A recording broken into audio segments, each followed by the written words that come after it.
I've been reading the New Testament for a while now, so this isn't necessarily a you can read in time with me kind of thing, but if you're reading through, or maybe you're just starting, maybe this is further into the year and you're like, no, I need to get back into it. But so Matthew 1, there's a couple things that stood out to me in this video.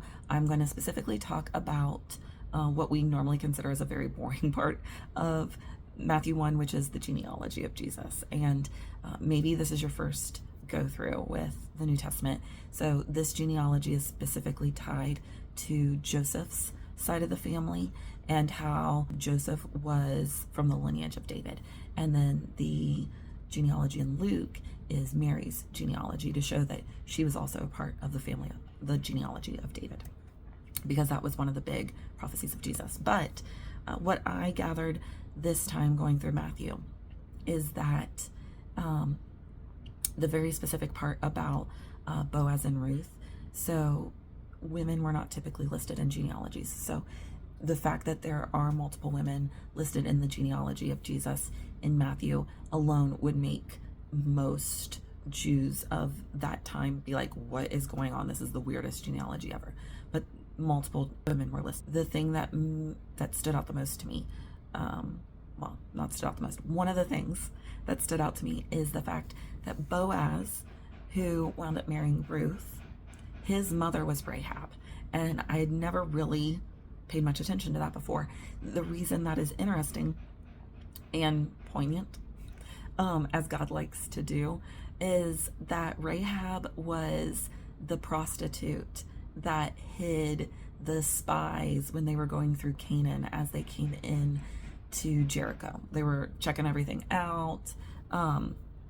They were preparing to come in, take over, and then they eventually walked around the walls of Jericho. Rahab hid the spies that came in to take a look at things and figure out what was going on and get a lay of the land. And so she wound up joining. She was the only one, her and her family were the only ones that really survived Jericho, and they wound up joining the Israelites as they came. I'm assuming there was some kind of conversion there to Judaism, because she's listed in the genealogy, but she was a foreigner. She was a Canaanite, or at least a person of the land, maybe not actually a Canaanite. I'd have to go back and reread the stories to see if it specifically says what she was, but she was not Jewish by birth, and she wound up marrying a Jewish man, having Boaz. So his mother was an outsider. She was not of Jewish birth.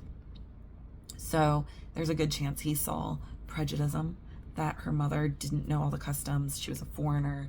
She converted potentially. So all the things that would have come with that at that time. And so when he sees Ruth and realizes he is her kinsman redeemer, he is the second to come in and save Ruth's family from poverty, basically. I can't help but think he saw what his mother had gone through in joining this culture, and then saw Ruth very similar and yet very different from his mother. And he basically wound up marrying his mother, is how it works out, as we all know. But it never really struck me that Boaz was the son of Rahab. And then he also goes on to marry Ruth, who's also an outsider that probably was looked down on. She was considered honorable for taking care of Naomi, but at the end of the day, she did not know anything about anything, because she was a Moabite. She didn't grow up in the Jewish culture in Israel, in picking up and understanding all the pieces of what that meant, what it meant to follow God, all of those kinds of things. So that was one of the things that stood out. What about you? Have you ever heard that, noticed that? What else, if you're reading through Matthew 1, what else has stood out to you, made you go, didn't realize that before? I have another one that I'm going to share in another video, but that was the first one that struck me in Matthew 1.